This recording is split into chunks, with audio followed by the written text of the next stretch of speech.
As you can imagine, it's been an emotional few days for residents who've been able to return home after evacuating from the Palisades Fire. Yeah, containment on the Palisades Fire is now up to 43%, and that means the lucky ones whose homes were spared will be able to make the trip back. KCAL News reporter Trevor Sohaki live outside the Topanga Library this morning. They really have the community gathering together there to help each other in whatever way they can, Trevor. Yeah, that's really right. They have really wrapped their arms around each other and tried to help each other out as much as they can. We heard just about half an hour ago, they call it like Topanga Island here because they really have been trucking supplies in and out, and they have been sustaining themselves this entire time. I'm here with two of the guys that kind of started it a little bit, I'd say. I know you guys don't like to take the credit for it, but you've been here kind of since the beginning, really helping out the folks here. Darius, Pidge, thank you so much for joining us this morning. Just tell me how this all kind of got started. Well, it was very spontaneous. I actually raced out of the canyon the first night because I was cat sitting, and once I got the cats to safety, I raced back in the next morning. And when I got here, there was like some piles of water and masks, and I used to be an AD, and no one was kind of like organizing, and I was also on all the channels of communication, so I started like receiving offers of support and needs, and kind of broadcasting to the community and organizing all the stuff up here. And very soon on we started feeding the firefighters, which was really important. We kind of prioritized taking care of them even before us, but we were able to take care also of everyone who was in the canyon with the supplies that they needed. Gotcha. And what do you guys have here? What are some of the supplies that people can come pick up or just get if they need? Darius is the one who knows all the supplies. I was doing routing around Topanga, and my interest is in fire prevention. Started when my personal house burnt down in Ohio, and I lost everything. 7-alarm fire, faulty wire in the neighbor's attic.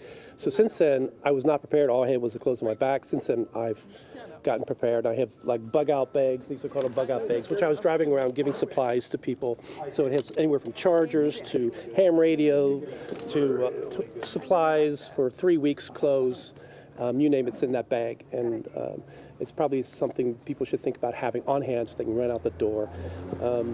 So that's where my fire interest came from. I was stationed at the Mermaid at the bottom of Cheney, where the fire brink and the ridge was that we call now Hold the Line, and there were at least 7 engines every night in our driveway, Mermaid's driveway, and they rotated all the way from Compton, as you know, 8 states, up all the counties, up to San Francisco Bay and Sacramento. Chumash. Yeah. So why did you decide to do this? Why did you decide to, help out in this way? You know, I had my bug-out bag in my huge vehicle ready to go, parked facing out to the street, and it was a mandatory evacuation, so I was following protocol. And then the firemen showed up, and I started giving them water and food, and then it turned into that we ended up being a base camp for a lot of firemen. Now, they don't need our provisions. We were unintrusive in allowing the Mermaid space for them to lay down horizontal because they sit up in their trucks and get crooked necks.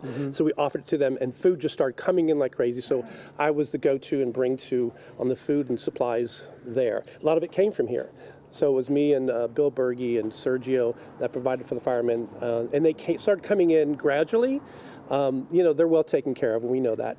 The real heroes are them, and also, in my estimation, the tankers and the helicopters, but also Palisades and Malibu, who pulled the trigger on all of this, meaning these firemen from all different counties wouldn't be here if it weren't for them. In fact, if the fire had started in Topanga, we'd be cindered, and they'd be in those counties, protecting them and protecting the wall. So, to be honest, Palisades and Malibu deserve the praise.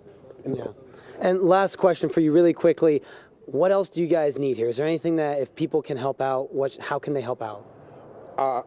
We have an amazing nonprofit. I don't know exactly who, run by someone called Savannah, I think in Venice, called Moss. And I only met her yesterday. She's been running all kinds of supplies into all of our bases. And I'm feeding her information of what returning residents want and need. They need construction trash bags. They've got dripping wet food out of their freezers. We're trying to find out what they need and anticipate and get those supplies in. There's a lot of also low-income people returning to the canyon, and we want them to know what we have here is for them too, because they've probably got spoiled food and everything. So we just keep, the whole time we're like, what is needed, how can we get it in? And we're still going to do that until there was no more need. Gotcha. Alrighty, guys, thank you so much. You heard it here. If you need supplies, if you need food, if you need toiletries, they have it all here for the folks that are here in Topanga Canyon. Live in Topanga, Trevor Sahaki, KCAL News.